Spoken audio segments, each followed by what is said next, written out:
Venezuela's President Nicolas Maduro officially launched Friday a new management system called 1 for 10 of Good Governance, which, according to the dignitary, intends to empower the Venezuelan people more. Russia's defense ministry announced on Saturday that its forces destroyed a large Western arms shipment in northwestern Ukraine using long-range missiles. Australia's opposition leader Anthony Albanese claimed victory Saturday in national elections.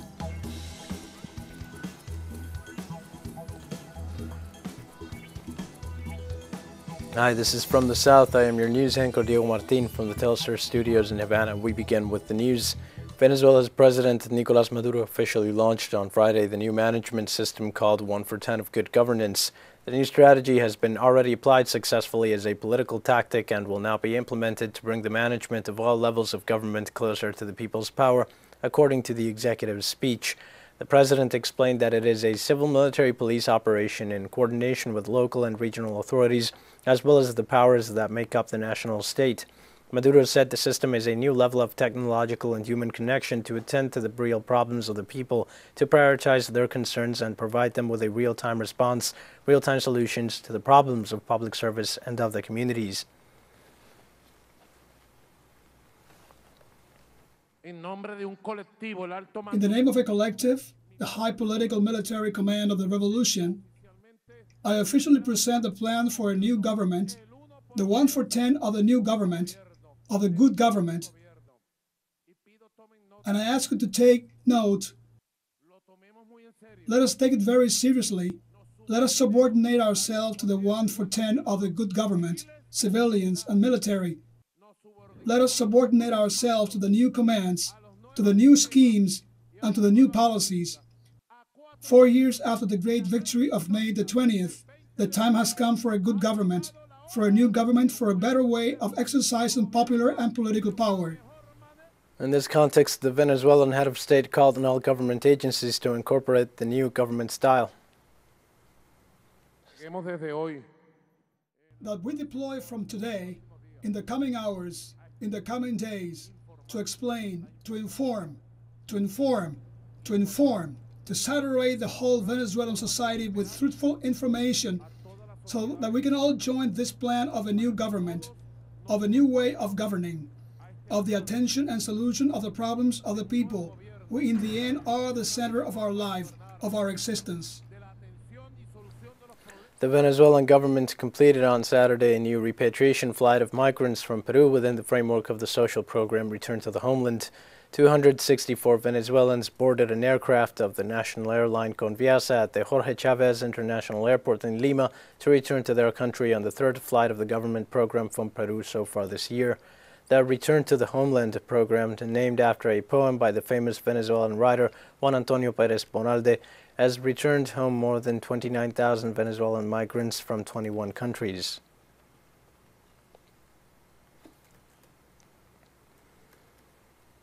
A total of 25 American countries questioned the upcoming Summit of the Americas after the exclusion of several nations by the United States.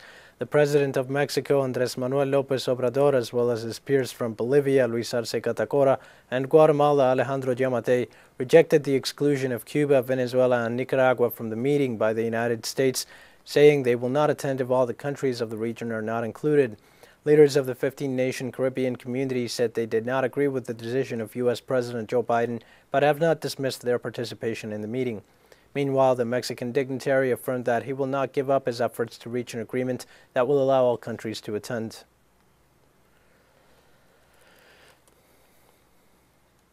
And in Colombia, Ingrid Betancourt withdrew from the electoral race as a presidential candidate while expressing her support to the independent candidate Rodolfo Hernández for May 29th elections. The journalist who was kidnapped 20 years ago while campaigning for the presidency of the South American country and who was held captive for more than 6 years by the rebel group known as the Revolutionary Armed Forces of Colombia expressed her decision during a press conference in Barranquilla in the northern region together with Hernández. Betancourt ran on the ballot of her own organization, the Environmentalist Party, focusing strongly on anti-corruption.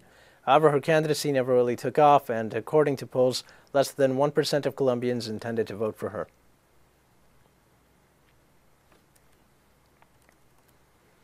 Colombia is the third most displaced country on the planet, as revealed by the Observatory on Internal Displacement and the Norwegian Refugee Center. 5.2 million Colombians were forced to leave their homes due to violence. Our correspondent Viviana Bello brings us the details. Violence against farmers, indigenous and Afro-Colombian communities, especially against human rights defenders as well as former FARC fighters, places Colombia in third place in the world with the most internally displaced persons. Around 89% of the victims have suffered from this situation. The second thing is that the departments of the Pacific Coast, as well as the border with Ecuador and Venezuela, are the areas most affected by forced displacement. And the third thing is that the humanitarian situation in Choco calls my attention. In approximately 10 years, 175,000 people were displaced in 100% of the municipalities, and especially in the regions of Baudó, San Juan, and Atrato. The slow implementation of the peace agreement has allowed the civilian population to remain at the disposal of paramilitary structures, FARC residual groups, and agents of the security forces, who are also accused of serious human rights violations. This situation, unfortunately, has some origins and some consequences for the failure of the national government to the situation and the implementation of the peace agreements, which allowed to change the living conditions, the forms of production, and others. The border zone, the Pacific, and the south of the country are the regions of Colombia where most displacement situations persist. In January, for example, Arauca and north of Santander registered displacements due to disputes between armed actors. Also displacements of people coming from Venezuela, where Colombian groups have entered to break into their territories. The invasions and displacements not only affect the communities' departure from their territory or of people when they are displaced in particular, but also affect their way of life. The majority of displaced persons are children. Colombia is second only to Syria and the Democratic Republic of the Congo. Viviana Bello, teleSUR, Bogotá, Colombia. We're going to take a short break now. Please join us again after this.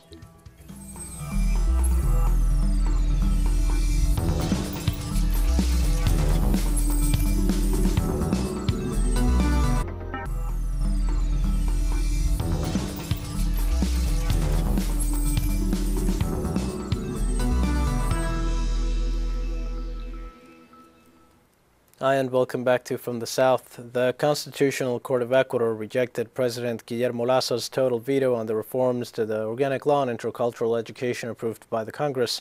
The court dismissed the objections of the executive included in the presidential veto, by which the President of the Republic nullified the legal provisions granting retirement benefits as well as a salary increase of up to 75% to teachers. The magistrates were able to verify that the Presidency of the Republic had not provided solid arguments on the unconstitutionality of the norm and found that, prior to its approval and in a reasonable, acceptable manner, the Congress conducted a relevant financial feasibility analysis on its impact on public finances.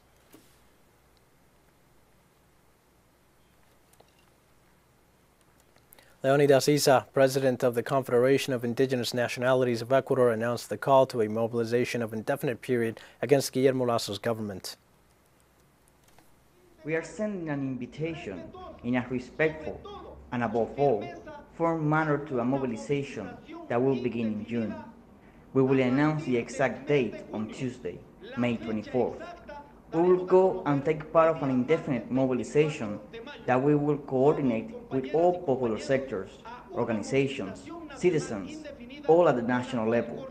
We invite the organizations, the unions and syndicates, housewives, students, professors, everyone who can partake in the fight against the national government's neoliberal policies. South African and U.S. tycoon Elon Musk made a surprise business trip to Brazil on Friday. There he met with President Jair Bolsonaro and with representatives of key sectors of the economy. Our correspondent Brian Meyer has more on it. The world's richest man, Elon Musk, made a surprise visit to Brazil where he met with far-right President Jair Bolsonaro and a group of powerful businessmen and women from across the country in sectors like high-tech, agribusiness, and mining. Now, it's rumored that he's struck a huge deal for nickel, which is a component of the batteries he uses for his Tesla automobiles, with Valley Mining Corporation, a corporation which is responsible for massive devastation of the Amazon rainforest, including the Carajás Railway. Officially, the purpose of his visit was to help Bolsonaro save the Amazon rainforest, which has been burning down at record rates since he took office in 2019. Musk offered, in exchange for his own surveillance purposes of the rainforest, low-altitude satellites that would help the Brazilian government monitor deforestation. The Brazilian government already has the technology to monitor this deforestation, but Bolsonaro cut the program by over 80% and fired its directors after they started reporting on the massive increases in deforestation, which his government has encouraged, especially through incursions into indigenous reservations. So the question that many people are asking is, what is Musk offering Bolsonaro in return? The idea of connecting a couple thousand schools in remote areas to the internet doesn't seem equal to what he's going to get out of these exclusive rights to surveilling the rainforest. Many people are worried that he's offered Bolsonaro technical support in his re-election through support in high-tech, big data analysis, and use of social media apps, which is one of the strategies that Steve Bannon and his group helped the Bolsonaro family use illegally with the WhatsApp application in 2018 after the leading candidate was arrested on frivolous charges. So the arrival of Musk is a warning about the integrity of this year's upcoming presidential elections, where the government has already rejected an offer by European Union election observers. On Friday, the world's richest man. And after that, we're moving on to Ukraine. Russia's defense ministry announced on Saturday that its forces destroyed a large Western arms shipment in northwestern Ukraine using long-range missiles. Russian Defense Ministry spokesman Major General Igor Konashenkov informed that high-precision, long-range, sea-launched caliber missiles destroyed a large batch of weapons and military equipment sent by the United States and the European Union near the Malin Railroad Station in the Zhytomyr region. The officers said that 77 command centers, along with military equipment and troops, were destroyed and neutralized in 602 areas, including a training base of the Ukrainian Army's Special Operation Forces. Konashenkov also reported that Moscow's troops shot down one Su-25 plane of the Ukrainian Air Force and 14 drones.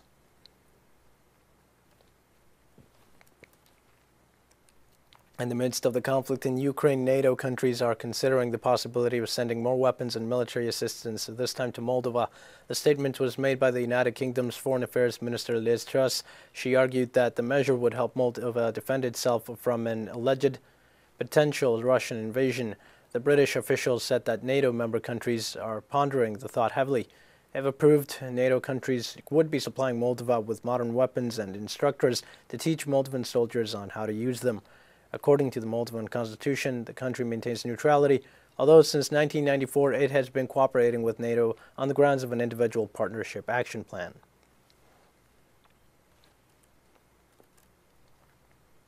And Armenian Prime Minister Nikol Pashinyan and Azerbaijani President Ilham Aliyev will meet Sunday in Brussels to continue a bilateral dialogue mediated by the European Council President Charles Michel Sidibe. The announcement was made by Belgium's Security Council Secretary Armin Grigorian. At the meeting, the leaders will discuss work mechanisms for the Commission, which will be defining border limits and security, following a claim by Azerbaijani Defense Ministry of a bombardment occurred on May 19th, launched from Armenia against Azerbaijani border army posts. This development came as Armenian Foreign Ministry spokesman Yahan Hunayan rejected statements from Baku about Yerevan having twice failed to attend previously scheduled meetings on demarcation.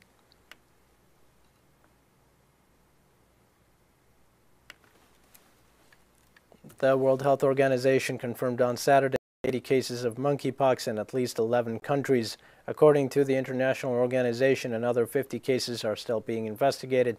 The entity indicated that they are working with affected territories to monitor the disease and support people who may be affected. The countries that reported cases in the last week are Germany, Spain, Italy, France, Belgium, Sweden, United Kingdom, United States, Canada, Australia, and Portugal, the latter being the most affected with a total of 23 infected cases after reporting 9 cases in the last 24 hours. The first infection of monkeypox registered on the continent was reported in the United Kingdom on May 7th.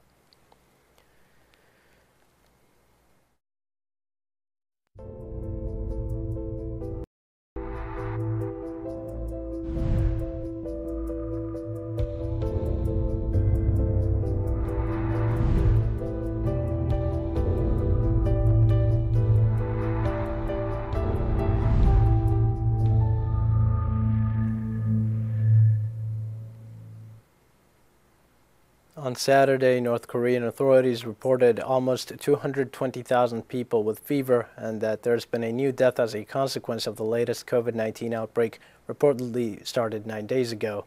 According to the North Korean Central News Agency, an estimated 219,000 North Koreans with fever have been identified in the past 24 hours, which increases the number of infected people to 2.46 million.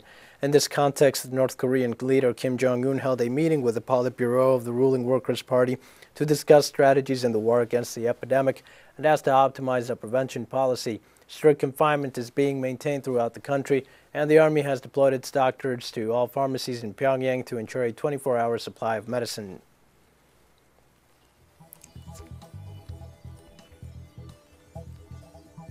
We have more news coming up after a final short break. Please stay with us.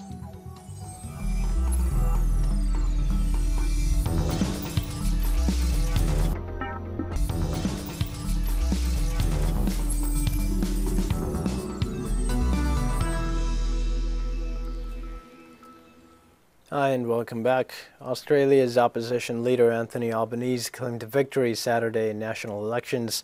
Voters delivered a sharp disapproval to the centre-right government of Prime Minister Scott Morrison, ending 9 years of conservative rule in favour of the centre-left opposition that promised stronger action on climate change.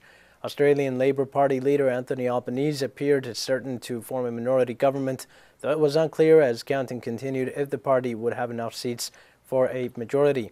The results gave at least 74% of the seats to the Labour Party against 55% that went to the Conservative coalition of current Australian Prime Minister Scott Morrison, who had been in office since 2013. After the figures were released, Morrison contacted Albanese to acknowledge his victory and congratulate him after a strong race. Tonight, the Australian people have voted for change.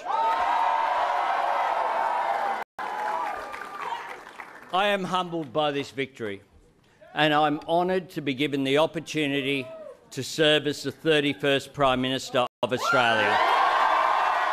Cameroon celebrated on Friday the 50th anniversary of its Unity Day. The last parade was held in 2019. Now, in a rare public appearance, 89-year-old head of state Paul Biya presided over the civil and military parade.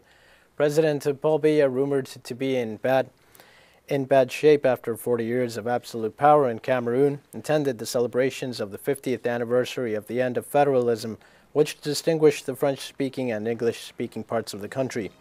Officers and schoolgoers marched holding flags and banners which read, "Let us all support a strong Cameroon committed to its national unity." Half a century ago, British Southern Cameroons and French Cameroons reunified to form the United Republic of Cameroon.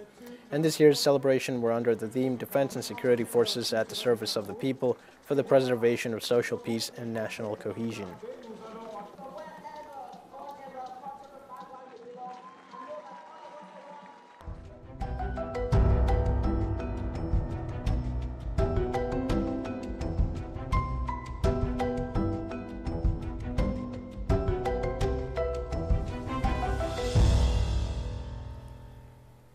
And in Cuba on Saturday, the popular exercise Meteoro 2022 begins with the aim of reducing the risks of natural, technological, and sanitary disasters.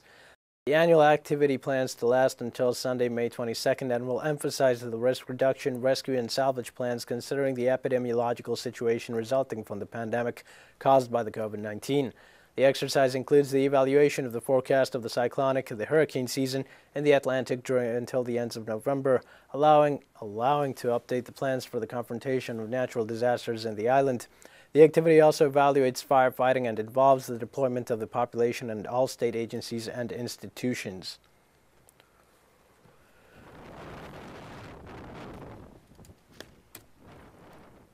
Cuban President Miguel Díaz-Canel highlighted the importance of the popular exercise Meteoro 2022 as a preventive mechanism to save lives.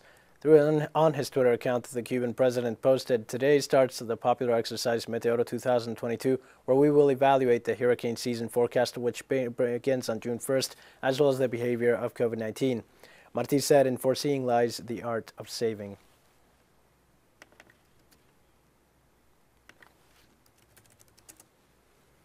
In northern Michigan, United States, a tornado hit and killed at least one person and injured about 40. On Friday, a rare tornado hit the small community of Gaylord, Michigan, a town of 4,200 people. The weather phenomenon caused considerable damage, overturning vehicles, tearing roofs off buildings, knocking down trees, and blowing down power lines. Several homes and businesses were affected as well. Michigan police confirmed the death of at least one person and said in a tweet that more than 40 people resulted injured and are receiving treatment at area hospitals.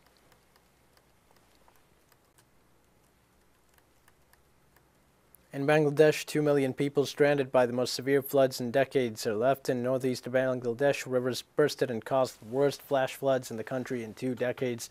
Floodwater rushing from northeast India submerged at least 100 villages at Zakinaj, Bangladesh. According to the government administration of the Sylhet region, at least 57 people died and around 2 million marooned by the rising waters.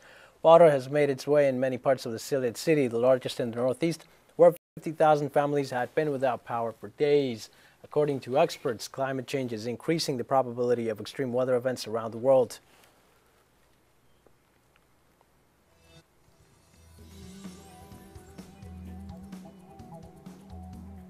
We've come to the end of this news brief. Remember, you can find these and many other stories on our website at teleSUR English. You can also join us on social media for all the latest news. We're on Facebook, Twitter, Instagram, and Telegram. For teleSUR English, I am Diego Martin. Thank you for watching.